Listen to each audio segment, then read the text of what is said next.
I spent months planning the perfect gift for my parents' 50th anniversary, a $425,000 seaside mansion overlooking the most peaceful shoreline in the state.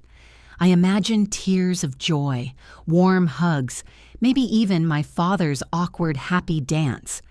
But when I arrived, nothing was as it should have been.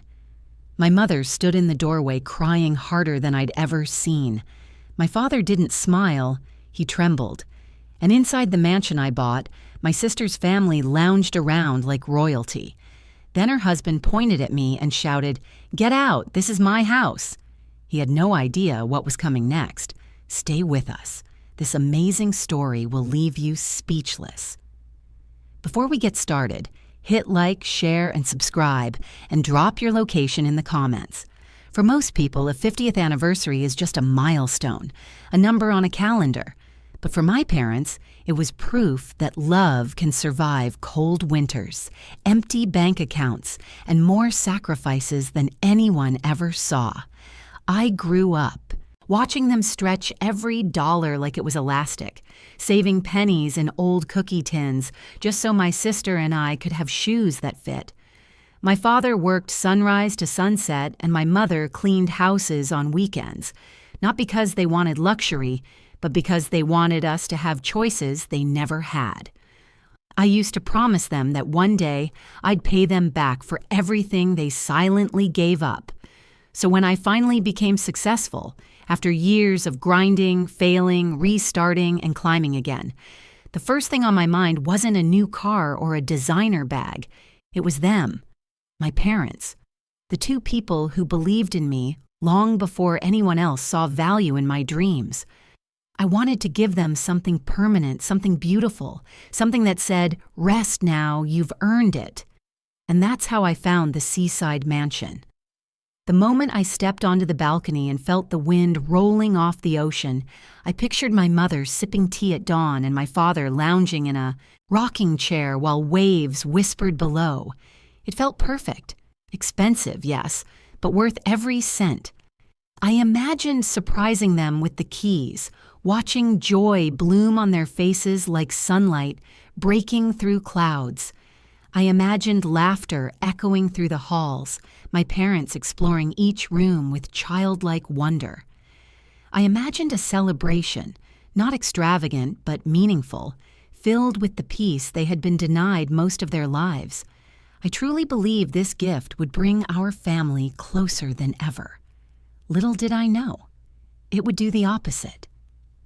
2 days before the celebration, as I was finalizing the catering order and choosing which flowers would look best on the mansion's terrace, my phone buzzed. I smiled when I saw my mother's name, already imagining her excited voice asking what time she should start getting dressed on the big day. But the moment I answered, something felt wrong. Her voice wasn't bright or warm.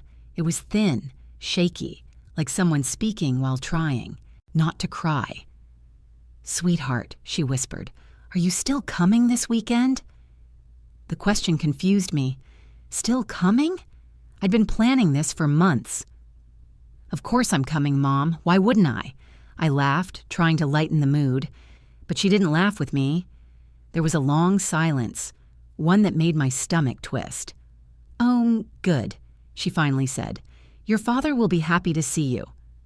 The way she said it, like my father desperately needed something, sent a chill through me. I could hear murmuring in the background, muffled voices, and then what sounded like a door closing abruptly. She inhaled sharply as if startled.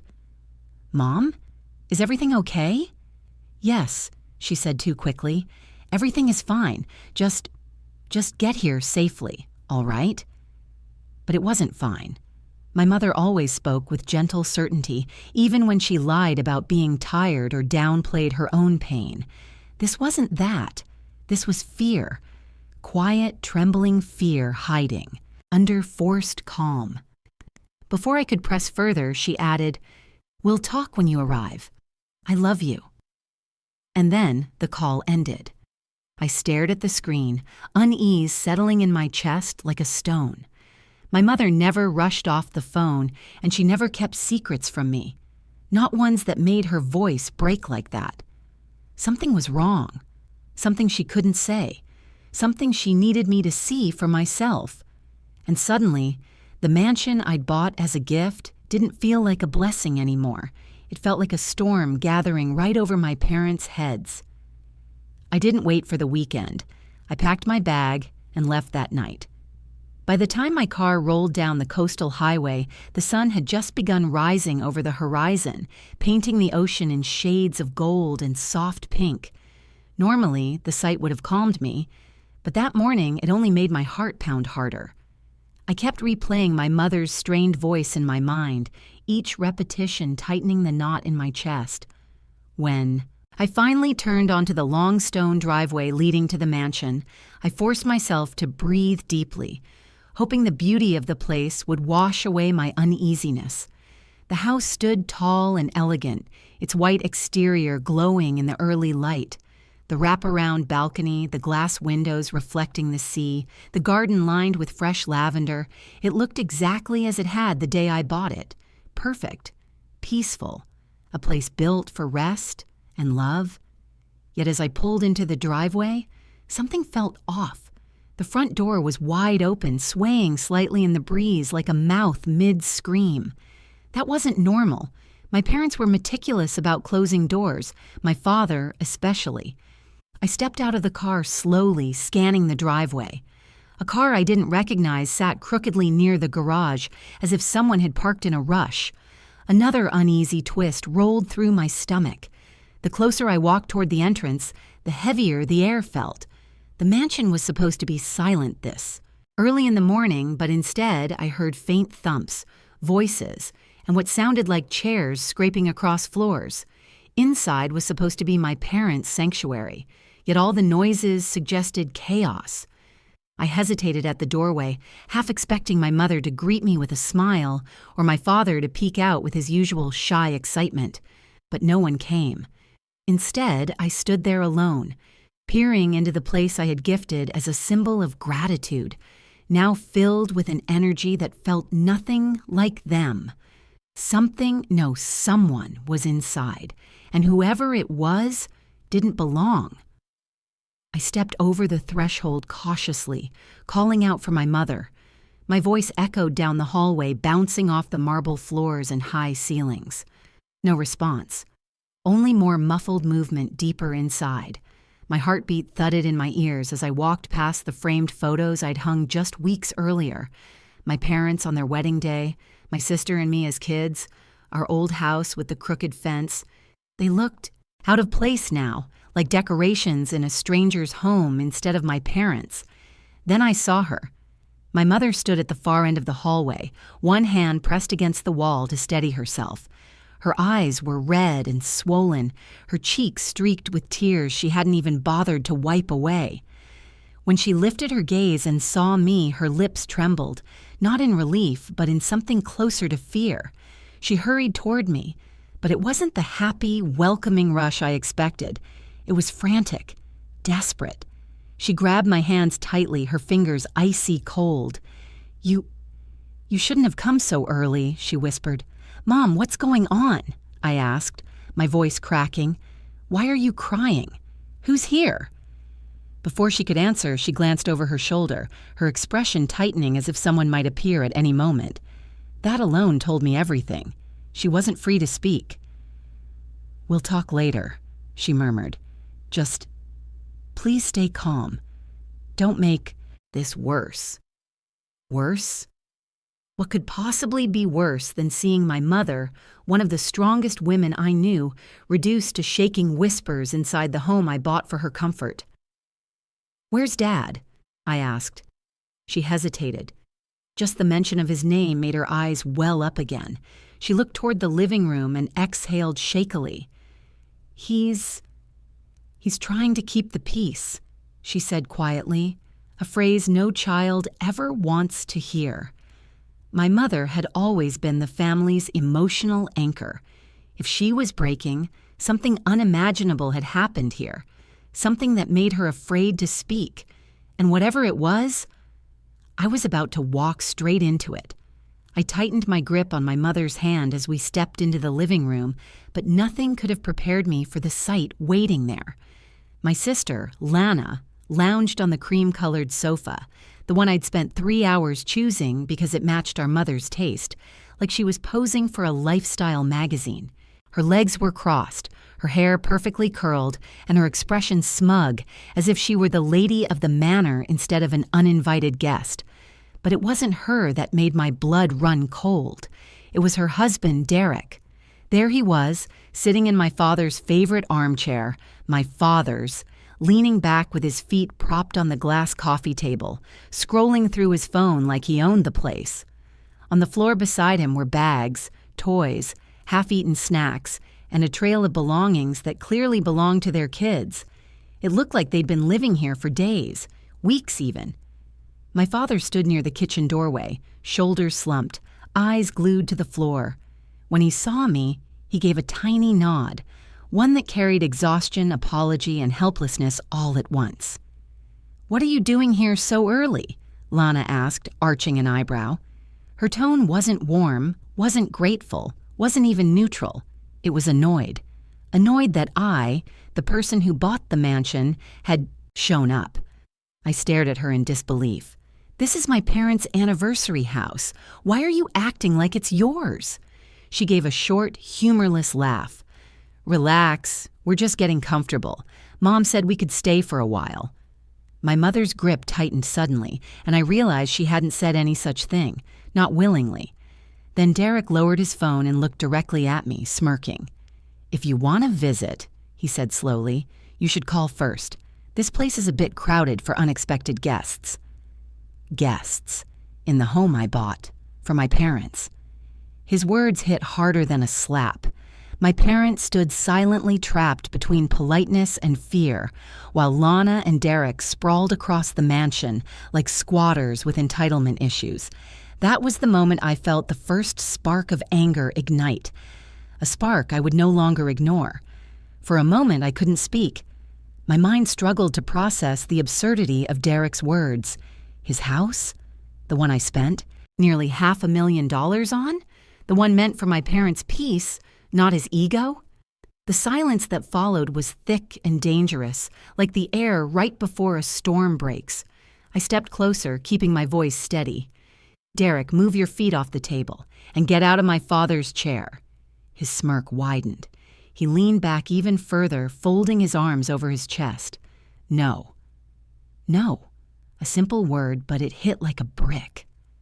My father flinched at the tone, my mother squeezed my arm, and Lana rolled her eyes dramatically as if I were the unreasonable one. But it was Derek's next sentence that sliced through the room like a blade. "Get out," he said casually, flipping through his phone again. "This is my house now. You don't just walk into my place without knocking." It was so absurd I actually laughed, a short, sharp sound filled with shock more than amusement. "Your house? Derek, what are you even talking about?" He stood up abruptly, puffing out his chest the way insecure men do when challenged. "Your parents said we could stay, and they're old. They need help. I'm taking charge here. This house needs a real man making decisions."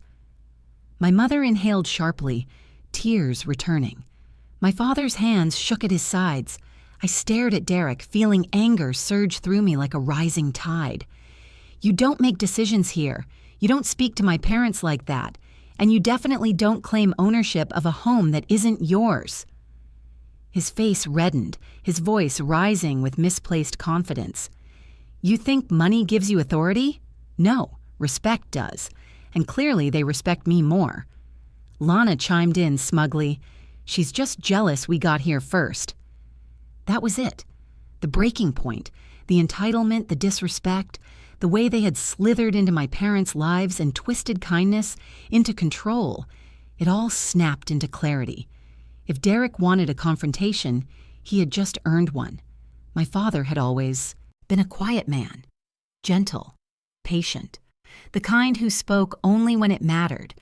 So when he finally lifted his eyes from the floor, the room fell into a tense, uneasy stillness. His hands trembled slightly as he wiped them on his slacks, the same nervous habit he'd had since I was a child. He opened his mouth once, closed it, then tried again. "Sweetheart." "Things got out of hand," he murmured, his voice barely above a whisper. "We didn't want you to worry." My mother looked away, guilt written across her face. They were hiding something painful enough that they'd rather endure disrespect than tell me the truth. I stepped closer to my father. "Dad, please, just tell me what happened."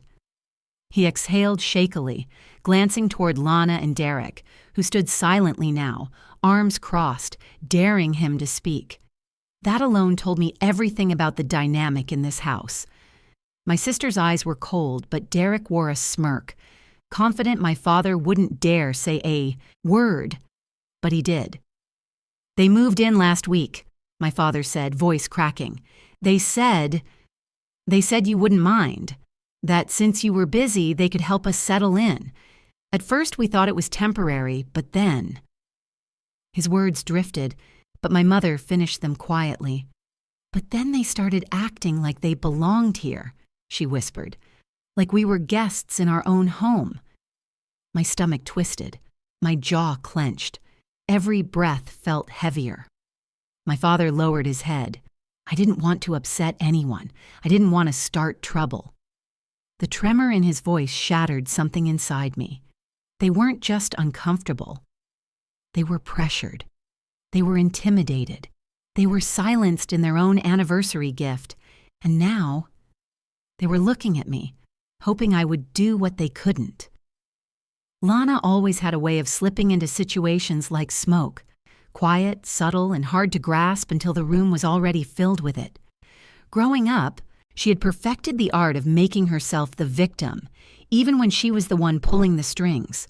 But seeing her here, in this mansion meant for our parents, acting like a queen in a castle she did not build, made something inside me crack. When I turned to her, she lifted her chin defiantly, as if daring me to question her. "What?" she snapped, folding her arms. "Mom and Dad needed help. We stepped in. You weren't here." My mother flinched at those words. My father's shoulders sank deeper. "Help?" I repeated slowly. "Is that what you call this?" Lana shrugged, a practiced gesture of indifference. "They're getting older.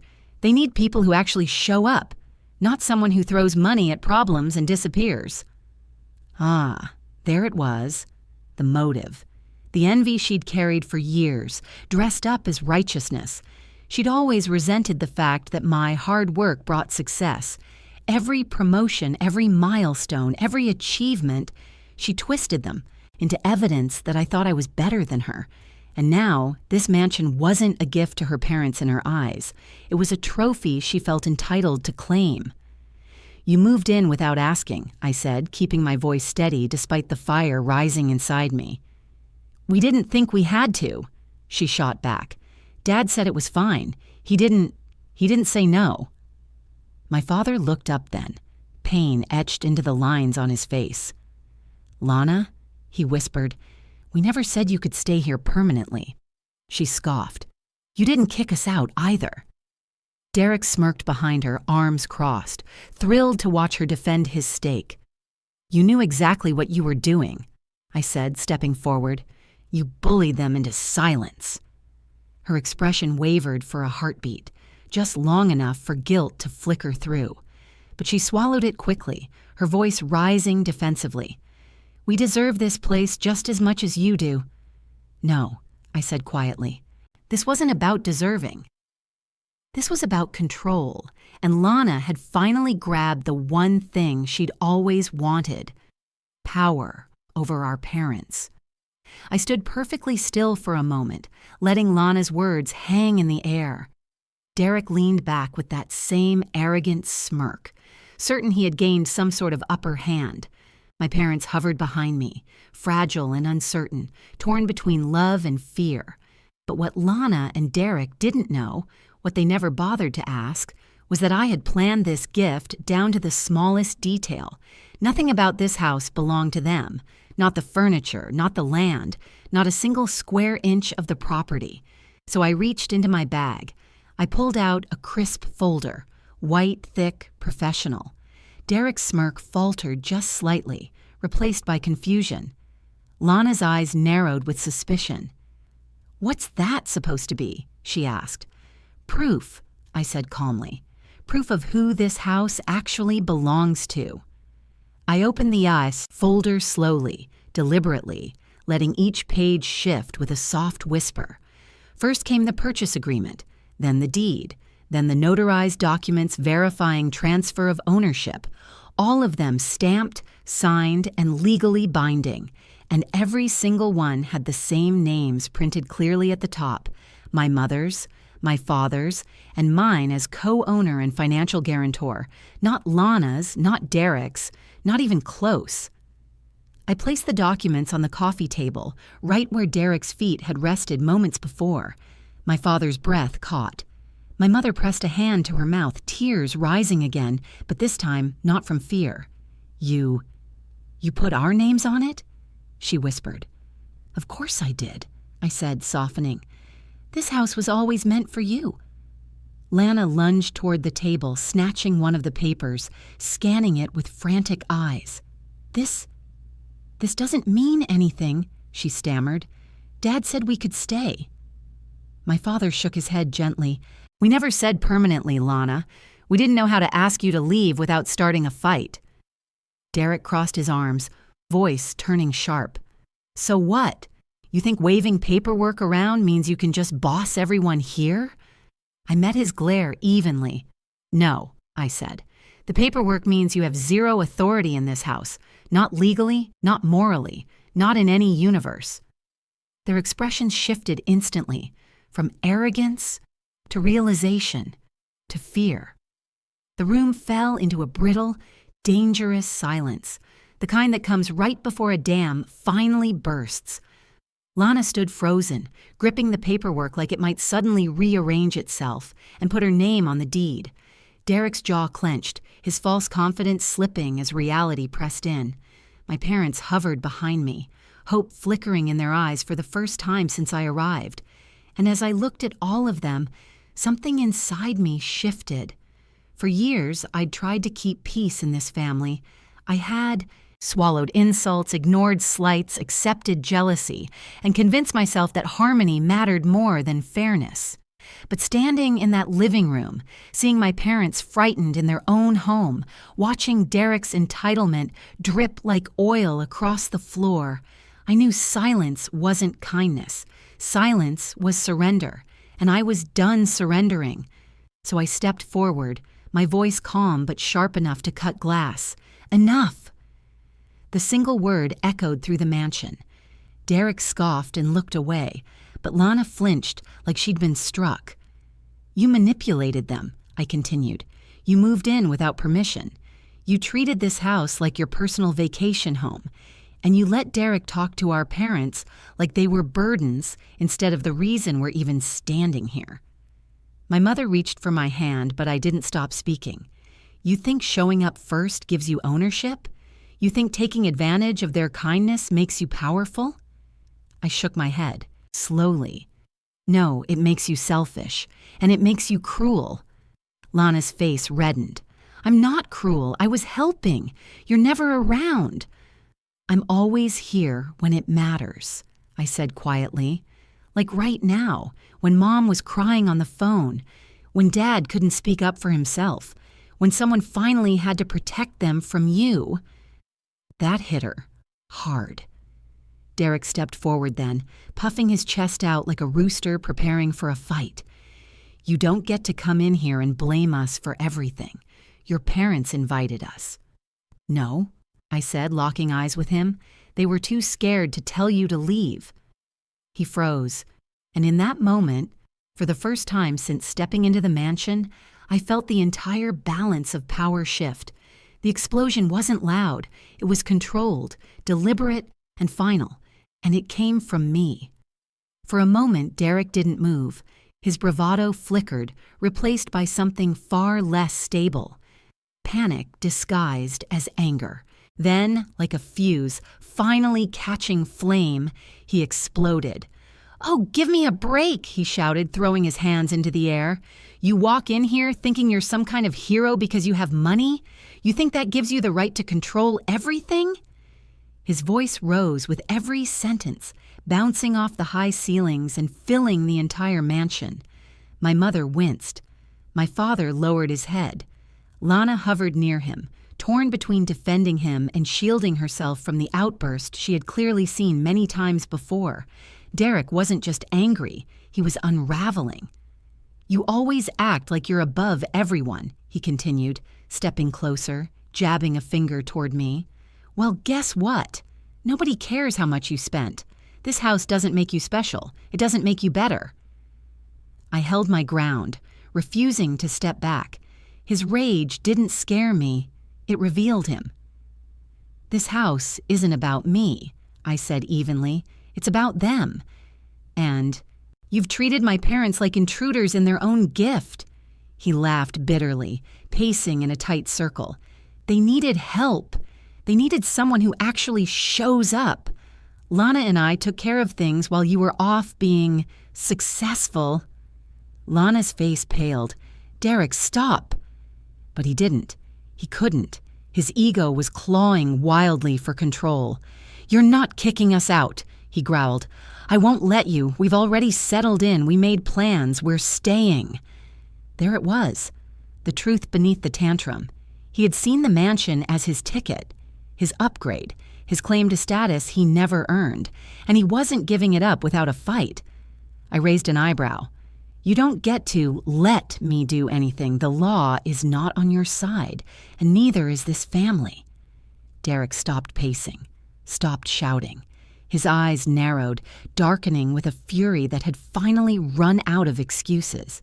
He realized then, for the first time, that he was losing. Derek's breathing grew loud and uneven, like a bull preparing to charge. But instead of stepping back, I calmly reached into my pocket and pulled out my phone. His eyes followed the motion, confusion briefly flickering across his face before twisting into suspicion. "What are you doing?" he demanded.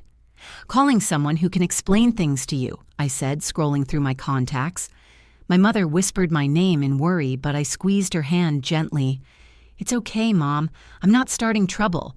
I'm bringing clarity." I hit the call button. Within seconds, my attorney, Mr. Vale, answered. His voice was steady, practiced, and somehow more reassuring than any hug. I put the call on speaker. "Mr. Vale," I said, "we have an issue with unauthorized occupants in the property.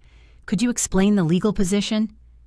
There was a deliberate pause on the line, then, "Unauthorized occupants have no legal rights on a property they do not own or lease.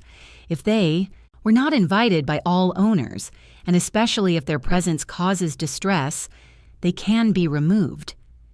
Derek's face drained of color. Lana stiffened, her hands twisting together. My father looked at me with something like relief, though sadness still shadowed his expression.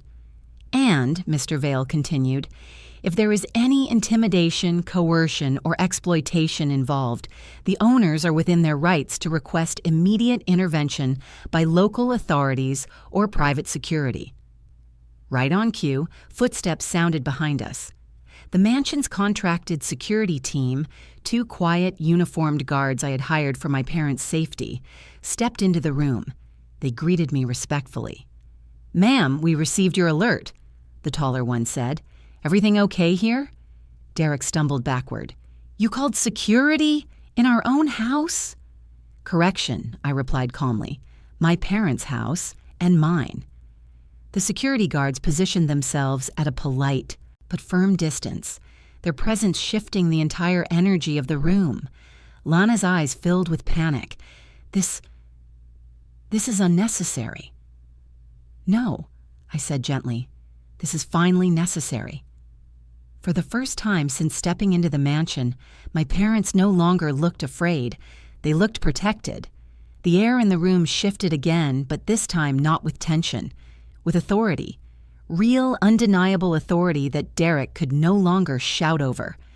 The security guard stepped forward calmly, hands clasped behind their backs, not threatening but undeniably firm.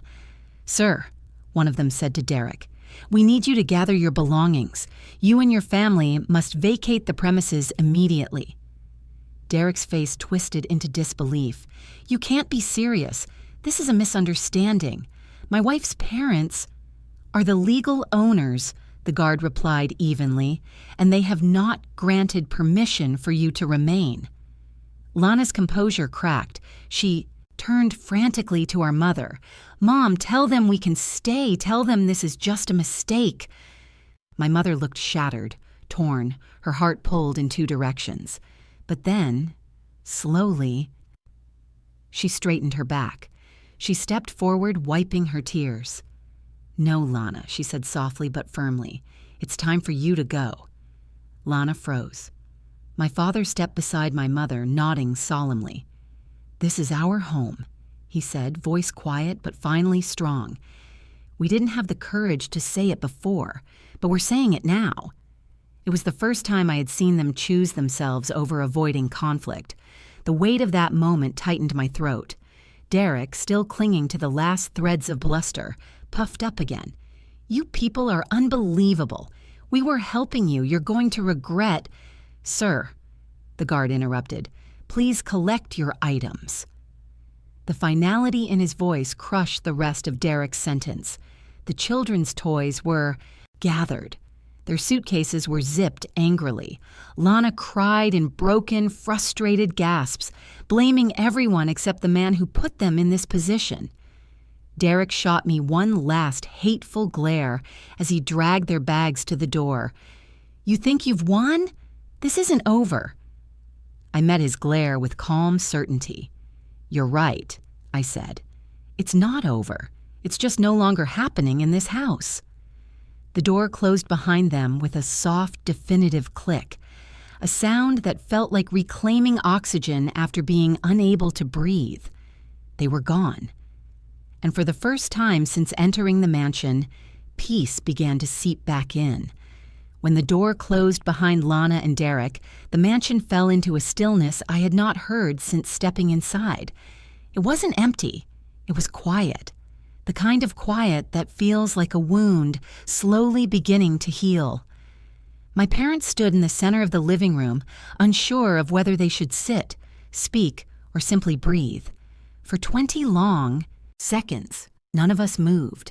It was as if the house itself was exhaling, finally free of the tension that had saturated its walls. Then my mother's knees buckled. I rushed forward and caught her as she collapsed into the soft cushions of the sofa. Her hands trembled against mine, and for the first time that day, her tears were not filled with fear, only release. "I'm so sorry," she whispered, shaking her head. "We should have told you sooner. We didn't want to ruin your beautiful gift." My father sat beside her, gently rubbing her back. "We didn't want to disappoint you," he added quietly. "You gave us something so wonderful, and we were afraid we'd somehow lose it." My chest tightened. "You could never disappoint me," I said softly. "This house wasn't a gift of responsibility. It was a gift of rest, a gift of peace. It was never meant to become a burden." My mother looked up at me, eyes glistening with renewed warmth. "But you worked so hard. We didn't want to seem ungrateful." "You aren't ungrateful," I replied. "Someone else tried to twist your kindness into opportunity. That's not your fault." My father released a long, shaky breath, one that seemed to empty years of swallowed emotions. "It feels different now," he murmured, glancing around the room, "like it's finally ours again." I took their hands and led them toward the balcony. When we stepped outside, the ocean breeze washed over us, cool and clean, carrying away the stale air of the past week. The waves crashed gently against the shore, steady and reassuring. My parents stood side by side, shoulders touching, the golden sunlight settling over them like a blessing. "This," I said softly, "is your home, your sanctuary, and no one, no matter how entitled, will ever take that from you again." For the first time since their anniversary began, my parents smiled, and the house finally felt alive. We stood on the balcony for a long time, letting the waves speak for us. My parents held hands the way they used to when I was a child, quietly, naturally, like two parts of the same heartbeat finally finding rhythm again. For the first time, the mansion didn't feel like a grand gesture. It felt like exactly what it was always meant to be. A home anchored in love, not chaos. A sanctuary, not a battlefield. Eventually, my mother turned to me. "Why would they do that?" she asked softly. "Why would your sister? Why would she take advantage of us like that?" Her voice carried sorrow, not bitterness, and somehow that made it hurt worse. I sighed gently. "Some people see generosity as an invitation," I said, "and some people mistake kindness for weakness. Lana didn't want the house. She wanted the power that came with it. She wanted to feel important." My father nodded slowly, understanding, but still wounded. "We raised them both the same," he murmured. "It's strange how people grow in different directions." "It's not your fault," I said firmly. "You taught us love. You taught us sacrifice. What she chose to become is on her, not on you." We returned inside, the sound of the ocean following us like a promise. My parents moved through each room quietly, touching furniture, smoothing curtains, straightening frames, almost as if reintroducing themselves to a space they had been too afraid to claim. Their steps grew lighter, their breaths steadier. The house accepted them, welcomed them home. As they settled onto the sofa, my mother took my hand. "Thank you," she whispered, "not just for the house, but for fighting for us when we couldn't." I smiled. "You spent your whole lives protecting me. This time, it was my turn." Outside, the sun began to dip, washing the mansion in soft amber light. It felt like a new beginning, not just for them, but for me too. A reminder that love isn't measured by grand gifts, but by the moments we choose to stand beside the people who matter. And as the day ended, one truth settled deep inside me. Homes can be bought, but family must be protected.